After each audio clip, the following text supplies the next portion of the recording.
Hello everyone, welcome to my YouTube channel. तो आज आपकी जीन पियाजे पर सेकंड क्लास है। पहली क्लास में हमने जीन पियाजे की चारों अवस्थाओं को पढ़ लिया है कि उन्होंने अपना कौन सा सिद्धांत दिया है, उनके सिद्धांत का नाम क्या है और उनकी कितनी अवस्थाएं हैं और उनके अवस्थाओं के नाम क्या है, एज क्या है।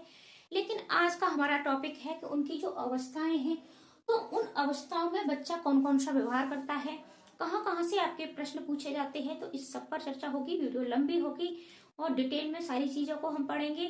तो आप वीडियो को लास्ट तक अवश्य देखें, यानी वीडियो के अंत तक आप अवश्य बने रहें। और चैनल पर अगर आप पहली बार जुड़ रहे हैं तो चैनल को सब्सक्राइब भी अवश्य कर लें।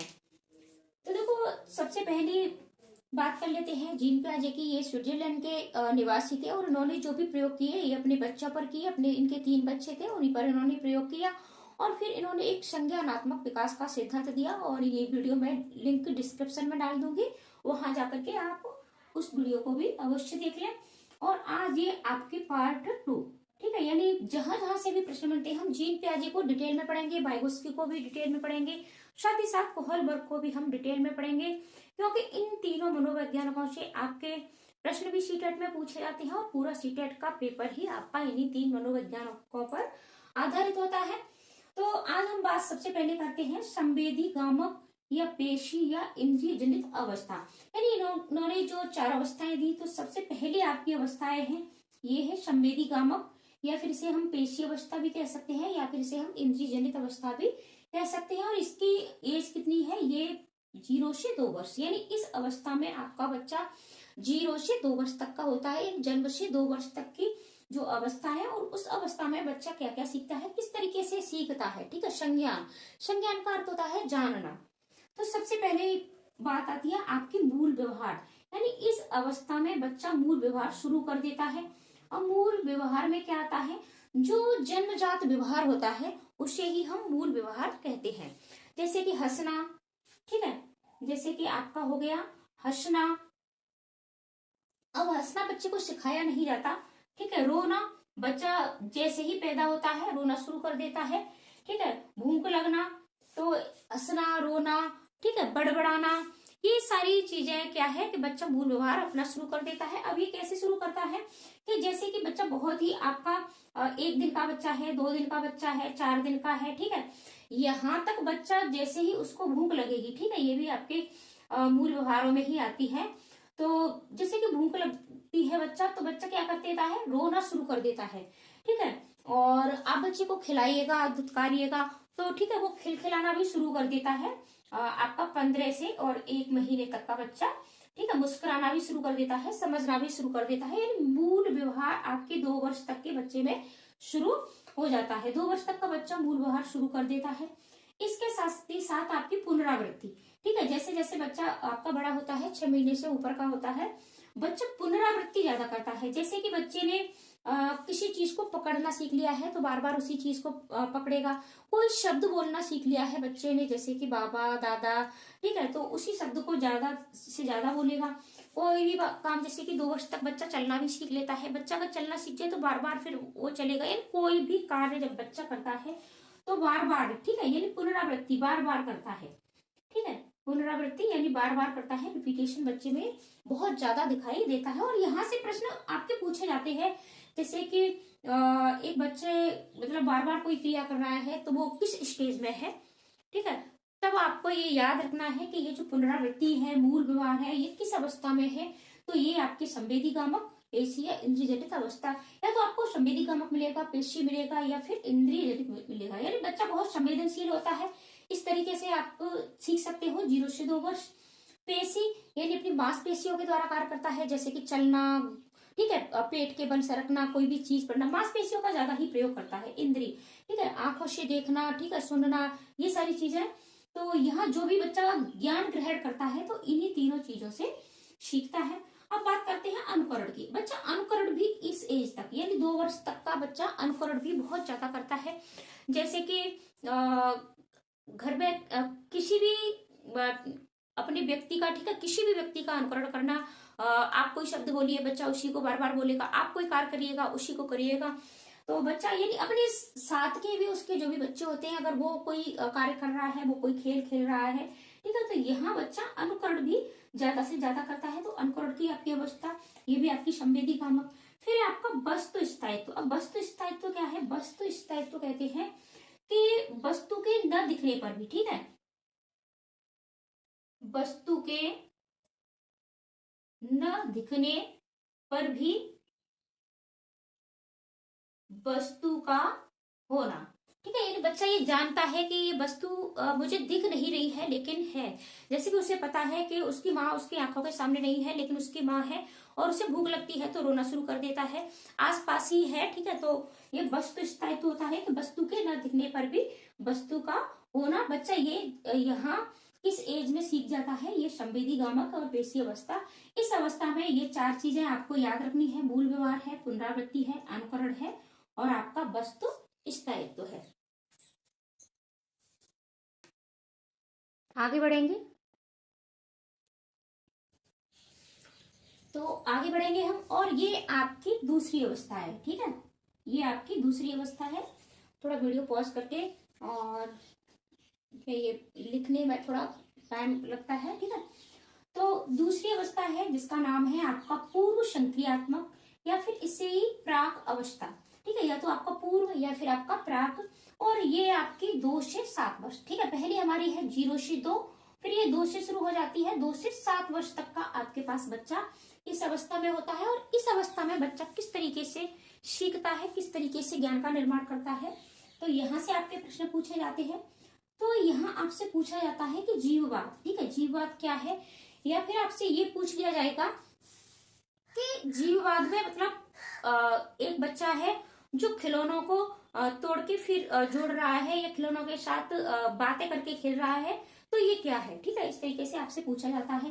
तो जीववाद है कि निर्जीव वस्तु को, ठीक है, जिस वस्तु में जान नहीं है, ठीक है, निर्जीव वस्तु को भी सजीव समझना। जैसे कि खिलौनों को, ठीक है, आप समझ पा रहे होंगे। जीववाद का अर्थ है कि निर्जीव वस्तु को भी सजीव समझना। जैसे कि बच्चे यहाँ क्या करता है, खिलौनों को, ठीक है, खिलौनों को क्या समझता है, खिलौनों को सजीव समझता है, ठीक है, सजीव समझता है। और अपने खिलौनों से बातें करना, ठीक है। आपने देखा होगा कि 2 से 7 वर्ष तक के बच्चे, और इस एज को खिलौनों की आयु भी कहा जाता है। इस वर्ष में इस मतलब इन वर्षों में, इस एज में बच्चे 2 से 7 की में खिलौनों के साथ ज्यादा खेलना पसंद करते हैं। जैसे कि बच्चों के पास कोई भी टेडी बियर होता है, डॉल होती है, तो उससे वो बात करते हैं, उसको खाना खिलाते हैं, उसको सुलाते हैं, ठीक है। तो इस तरीके से यानी उसके यानी जीवित व्यक्ति के जैसा खिलौनों के साथ व्यवहार करते हैं। यानी निर्जीव वस्तुओं को भी सजीव समझना, खिलौनों को सजीव समझना, ये आपका जीववाद है। और प्रश्न आपका इसी तरीके से पूछा जाता है कि कक्षा 2 की छात्रा है या कक्षा 1 की छात्रा है जो खिलौनों के साथ बातें करके खेल रही है, तो जीन प्याजे की किस स्टेज में है, ठीक है। तो ये आपका जीववाद हो गया। अब ये है अविलोमीयता। अविलोमीयता है कि मूल बिंदु पर न लौट पाना। जैसे कि बच्चा कोई भी उसको आप प्रोजेक्ट दीजिएगा, कोई भी कार्य दीजिएगा, तो जैसे कि उसने यहाँ से शुरू किया, ठीक है, यहाँ से शुरू किया और फिर वो यहाँ पहुंच गया, अब वो मूल बिंदु पर यहाँ नहीं पहुंच पाता, यानी अपने ज्ञान से वो यहाँ नहीं पहुंच पाता है। ये क्या होती है, ये अविलोमीयता होती है। और इस एज में बच्चा पड़ोसी बच्चों के साथ ज्यादा खेल शुरू कर देता है, यानी उसके जो भी साथ के बच्चे होते हैं, ठीक है। आपके 2 वर्ष तक की एज में बच्चा स्वयं ही खेलता है घर के परिवार के बच्चों के साथ, लेकिन इस एज पर जाकर के बच्चा अपने सहयोगी बच्चों के साथ खेलता है, पड़ोसी बच्चों के साथ, या फिर घर में उसके और भी बच्चे हैं उनके साथ ज्यादा खेलना पसंद करता है। और स्कूल में भी, ठीक है, स्कूल में भी वहाँ बच्चे के दोस्त बन जाते हैं। अब बात कर लेते हैं अहम केंद्रित की। अहम केंद्रित का अर्थ होता है कि बच्चा अहमवादी होता है, यानी यहाँ बच्चा अपने आप से ही बातें करता है और अपनी चीजों को, ठीक है, अपनी वस्तुओं को दूसरों के साथ शेयर भी नहीं करना चाहता है। जैसे कि बच्चे के पास टॉफी है, लेकिन उन टॉफियों को वो दूसरों बच्चों के साथ शेयर बिल्कुल भी नहीं करना चाहता है। आप उससे कहोगे कि दे दो, अपने भाई बहन को भी नहीं देना चाहता है, अपने खिलौनों को नहीं देना चाहता है, तो अहम केंद्रित होती है। और जीन प्याजे के इसमें एक आपका प्रश्न भी पूछा जाता है कि यानी वाइगोत्स्की और जीन प्याजे दोनों से ये प्रश्न पूछा जाता है कि एक बच्चा स्वयं से बातें कर रहा है, तो ये क्या है, ठीक है। तो ये अहम केंद्रित वार्ता होती है आपकी, क्या होती है, अहम केंद्रित वार्ता। तो इस तरीके से प्रश्न बनते हैं। एक बार आप जीन पियाजे, वाइगोत्स्की, कोहलबर्ग, इन तीनों को अच्छे से पढ़ लीजिएगा और फिर पढ़ने के बाद, ठीक है, फिर हम इस के प्रश्नों पर ज्यादा से ज्यादा प्रैक्टिस करेंगे कि प्रश्न किस तरीके से पूछे जाते हैं। क्योंकि प्रैक्टिस आप जितनी ज्यादा करेंगे, सीटेट आपकी उतनी ही मुट्ठी में होगा। और अगर वीडियो आपको अच्छी लगती है तो प्लीज अपने दोस्तों को शेयर भी कर दें। हम इतनी मेहनत से बेस्ट कंटेंट देने की आपको कोशिश करती हूँ, जहां जहां से प्रश्न बनते हैं, ठीक है, वही सारी चीजें आपको देने की कोशिश करती हूँ। तो आपकी ये एज भी हो गई, तो हमने दोनों को पढ़ लिया है। और आप पहली वाली वीडियो भी आप अवश्य देखना। अब आपकी आती है तीसरी स्टेज, और तीसरी स्टेज का नाम क्या है, आपकी तीसरी स्टेज का नाम है मूर्त, ठीक है। या तो इसको मूर्त कहते हैं या फिर इसको ठोस संक्रियात्मक अवस्था भी कहते हैं। तो तीसरी अवस्था है आपकी, और इसमें बच्चा कहाँ कहाँ से किस तरीके से सीखता है, इस पर भी बात करेंगे। तो ये है आपकी मूर्त, या फिर इसको बोलते हैं ठोस संक्रियात्मक अवस्था। और ये कितनी इससे होती है, ये हम आपकी 7 से शुरू हुई है, ठीक है, ये आपकी 7 से शुरू हुई है, तो ये आपकी हो जाएगी 7 से 11, ठीक है, 7 से 11 वर्ष। अब यहां बच्चा क्या क्या सीखता है,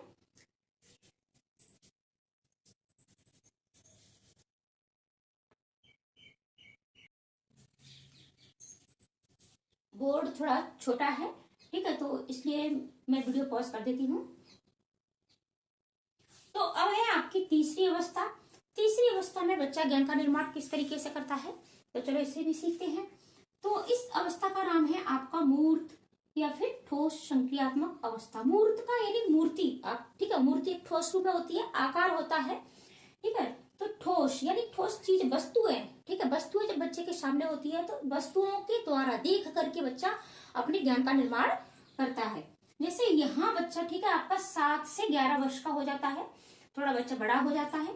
तो यहाँ बच्चा ये नहीं है कि टीचर ने बोल दिया, माँ ने बोल दिया, ठीक है, उसके पापा ने बोल दिया, उसके दोस्तों ने बोल दिया, तो उस ज्ञान को उसी तरीके से ग्रहण नहीं करता है, नहीं मानता है। यहाँ बच्चा तर्क करना शुरू कर देता है, ठीक है, तर्क पर आधारित चिंतन शुरू करता है, चिंतन करता है ये ऐसा क्यों है, ठीक है, ये ऐसा क्यों है, और मूर्त चिंतन करता है। यहाँ बच्चा जो भी चिंतन करता है वो मूर्त रूप से करता है, ठीक है। बच्चे को कोई वस्तु आप दिखा सकते हो, उस पर चिंतन करेगा।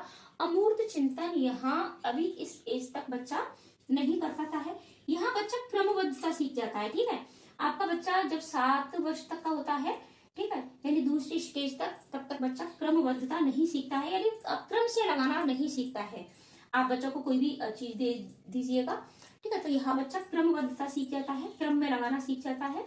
और क्रम के बाद यहाँ बच्चा भार भी सीख जाता है कि कितना वजन है, कितना ज्यादा है, कम है, ठीक है। क्रम तो ये सीख ही जाता है। आकार में, ठीक है, भार, क्रम, आकार, ये सारी चीजें बच्चा यहाँ सीख जाता है। जैसे कि आकार की बात करें तो जब तक आपका बच्चा देखा होगा आपने 2 वर्ष तक का है, ठीक है, 4 वर्ष का है, 5 वर्ष का है। अगर यहाँ आकार की बात कर ले तो आप इसको इस तरीके से समझिएगा कि एक गिलास आपका इस तरीके का है, ठीक है, ये इसका आयतन ज्यादा है, ठीक है, और एक आपका कम आयतन का है इस तरीके से, और दोनों में आपने बराबर दूध डाल दिया, ठीक है, या आपने बच्चों को जूस दे दिया, कोई भी चीज दे दी, तो फिर आप बच्चों से कहो कि ले लो। बच्चे इस वाले को न लेकर के इस वाले को लेंगे, क्योंकि बच्चों को लगता है कि यहाँ इसमें चीज ज्यादा है, ठीक है, और ये आयतन इसका चौड़ा होने के कारण यहाँ वस्तु कम दिखाई देती है और यहाँ वस्तु ज्यादा दिखाई देती है। लेकिन इस स्टेज पर आकर के 7 से 11 मूर्त और ठोस संक्रियात्मकता, यहाँ बच्चा आकार के बारे में भी सीख जाता है, क्रमबद्धता सीख जाता है, भार के बारे में भी सीख जाता है, संरक्षण और परिरक्षण ये भी बच्चा आपका सीख जाता है। ये सारी चीजें कब आती हैं, तो ये सारी चीजें आपकी मूर्त और ठोस संक्रियात्मक अवस्था में आती है, जीन पियाजे की तीसरी अवस्था में। तो ये भी आपको समझ में आ गया होगा। अगला हम देखते हैं, और अगली अवस्था है आपके अमूर्त, ठीक है, जिसको अमूर्त या औपचारिक भी बोलते हैं, ठीक है, अमूर्त या औपचारिक भी बोलते हैं। और ये आपकी होती है 11 से ऊपर, 11 से 15 मिल जाए आपको, या फिर 11 से ऊपर 11 से 13, इस तरीके से आपको मिलती है। तो ये आपकी चौथी अवस्था होती है और इसका नाम है अमूर्त, या फिर इसको आप कह सकते हो औपचारिक अवस्था। और ये आपकी हो जाती है, आप इसको इस तरीके से लिख लो, 11 से ऊपर। ठीक है, 11 से ऊपर, ये आपको 11 से 13, 11 से 15, 11 से ऊपर इस तरीके से मिलेगी। आपको सिर्फ ये 11 रखना है। ठीक है, यानी 11 से ऊपर आपको जो भी मिल जाए एग्जाम में, ठीक है, ये कोई निश्चित नहीं है। ये 11 से ऊपर का बच्चा, यहाँ बच्चा अमूर्त चिंतन शुरू कर देता है, जिसको औपचारिक चिंतन भी कहते हैं। तो इस अवस्था में बच्चा क्या क्या सीखता है, थोड़ा इन्हें भी हम लिख लेते हैं और इसे भी हम सीखते हैं। साथ ही साथ आपका जो भी समायोजन है, समावेशन है, स्कीमा है, इन सबको भी हम सीखेंगे, क्योंकि यहाँ से ही आपके प्रश्न बनते हैं। वीडियो लंबी है, लेकिन डेली इसी तरीके से कंटेंट आपको मिलते रहेंगे। तो इसमें जैसे कि बच्चा यहाँ आपका सबसे पहले तो हम ऐसे ही लिखते हैं कि अमूर्त चिंतन शुरू कर देता है। ठीक है, यहाँ बच्चा अमूर्त चिंतन शुरू कर देता है, यानी बिना मूर्त के। ठीक है, बिना कोई भी ठोस वस्तु उसके सामने नहीं होती है, फिर भी वो चिंतन शुरू कर देता है। मूर्त चिंतन में क्या होता है कि बच्चे के सामने जैसे कि वो कल्पना नहीं कर सकता है कि घोड़ा कैसा होता है। ठीक है, उसको दिखाना पड़ता है चीजें, कोई किसी भी वृक्ष को तो उसको सामने दिखाना पड़ता है, लेकिन यहाँ बच्चा कल्पना कर सकता है। ठीक है, जो चीजें उसने नहीं देखी है फिर भी वो उसकी कल्पना कर सकता है। ठीक है, अमूर्त चिंतन यहाँ शुरू हो जाता है। साथ ही साथ यहाँ आपका हो जाता है अपसारी चिंतन। ठीक है, अपसारी चिंतन। तो अपसारी चिंतन क्या है, देखो आपकी जो भी इससे पहले वाली जो ठोस या मूर्त संक्रियात्मक अवस्था है, वहां बच्चा अभिसारी चिंतन करता है। और यहाँ से प्रश्न आपके शीटेट में बहुत पूछे जाते हैं, अपसारी और आपका अभिसारी। तो देखो अभिसारी चिंतन क्या है, अभिसारी चिंतन होता है कि यानी जितना आपने बच्चे को बता दिया है बच्चा उतना ही बता पाएगा। जैसे कि आपसे बच्चे से आप पूछ लो, कहीं की राजधानी के बारे में पूछ लो, या कोई भी प्रश्न पूछ लो, तो उसका सिर्फ एक बंधा बनाया और प्रश्न बच्चा जब उत्तर देता है, अभिसारी चिंतन होता है। सिर्फ अभिसारी चिंतन कर सकता है, लेकिन अपसारी में ऐसा क्यों है, कहाँ है, क्यों हुआ, ठीक है, बहुत तरीकों से। ठीक है, जैसे कि ये आपका कोई प्रश्न है, जैसे कि बच्चे से आपने पूछा कि आपका नाम क्या है, और बच्चे ने नाम बता दिया। ठीक है, यहाँ सिर्फ बच्चा अपना नाम ही बता पाएगा अभिसारी चिंतन में, लेकिन यहाँ आप बच्चे से पूछोगे कि आपका नाम ऐसा क्यों है। ठीक है, ऐसा क्यों है, मेरा नाम माँ बाप ने ऐसा क्यों रखा। ठीक है, इसके क्या क्या अर्थ हो सकते हैं, आप इस तरीके से, यानी बच्चा अभिसारी चिंतन अपसारी चिंतन शुरू कर देता है। एक ही चीज को, एक ही वस्तु को कई तरीके से सोचना। ठीक है, और इसके बाद होता है तार्किक, यानी बच्चा तर्क तो करना यहाँ शुरू कर ही देता है। बच्चा बहुत ज्यादा यहाँ आपका तर्क करता है, अपसारी चिंतन करने लगता है, और इसके साथ साथ आपका अमूर्त चिंतन भी करता है। तो ये आपकी तीसरी अवस्था हो गई। और अब हम पढ़ेंगे आपका स्कीमा क्या है, और ठीक है संक्रिया क्या है, ये सारी चीजें हम पढ़ेंगे। और यहाँ बच्चा आपका समस्या का समाधान भी कर लेता है। ठीक है, कोई भी बच्चे के पास समस्या है तो यहाँ बच्चा, क्योंकि यहाँ बच्चे ने अमूर्त चिंतन शुरू कर दिया है, तो वो स्वयं से इन सारी चीजों को मतलब सॉल्व कर लेता है, समस्या का समाधान कर लेता है। अब बात कर लेते हैं स्कीमा की। तो यहाँ से भी प्रश्न आपका पूछा जाता है कि स्कीमा क्या है। ठीक है, आपका समावेशन क्या है, समावेशन के साथ साथ आपका समायोजन क्या है, और एक आपकी पूछी जाती है संक्रिया, यानी संक्रिया क्या है। तो ये सारी चीजें आपकी पूछी जाती हैं। तो देखो स्कीमा क्या है, और प्रश्न आपके यहाँ से बहुत पूछे जाते हैं। तो स्कीमा क्या है, स्कीमा है ज्ञान का भंडार गृह, यानी बच्चे के ज्ञान का भंडार गृह, या इसको आप सूचना गृह भी कह सकते हैं। ठीक है, ज्ञान का भंडार गृह, सूचना गृह, जहां बच्चे ने बहुत सारा ज्ञान जो भी उसने सीखा है उसको एकत्र कर लिया है। ठीक है, ये क्या है, ये बच्चे के ज्ञान का ठीक है भंडार गृह है। जो भी बच्चे ने सीखा है तो ये स्कीमा कहलाता है, जो भी बच्चे ने अपने ज्ञान का निर्माण किया है। वीडियो लंबी हो रही है, ठीक है। तो स्कीमा यानी ज्ञान का भंडार। अब आप कहते होंगे बार बार मैडम कहाँ चली जाती है, तो देखना पड़ता है कि कहीं कैमरा बंद तो नहीं हो गया है, ठीक है। इसमें थोड़ा कुछ कमी आ गई है। तो अब बात कर लेते हैं समावेशन। तो देखो ये यहाँ आपको क्या होता है, ये चीजें दोनों बहुत ही मतलब आपको डाउट वाली लगती है कि समावेशन और समायोजन। तो मैं आपको ट्रिक बता देती हूँ। यहाँ योजन है, ठीक है, यहाँ समायोजन है और यहाँ समावेशन है।